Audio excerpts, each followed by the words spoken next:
जोहार जमा समले welcome back to more mini blog. बाकी ये काम कर 10 नंबर दिन। तो 10 नंबर दिन ही लिमिटेड पकामु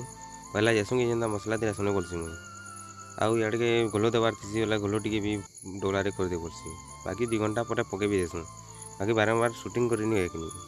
यहाँ सुटिंग कर टी दूरिया दूरिया करसी सुटिंग तापर जिते सारी सासू कि चलो नाशा करदे बोलसन आई मैंने कथा हाथ होता धोबार लेट कर। बाकी आज तो पकड़ी आज लिमिटेड पकाती कि बाकी 11:30 नहीं जाऊ पकई देसुँ आम आउ पके पका सारसुँ क्या कर घर के प्लेस मुई एम गुणगुणा टे भर दियो धुई धुआ दियो बोलसी बाकी मुझे बाहरी देसी घर के आने बैक जीती बैक आस बोलती आम साइकिल जीती कि ये खाना पीनाटा गाँव में सुविधा करतीसुँ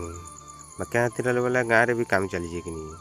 बोले समके खाना पीना सेन कले ठीक है बोलसुँ गाँव में ही सुविधा कर जेनटा भुजा भुजी और मांस मुसा कर क्या गाँव भर फस पकाबार देसी कि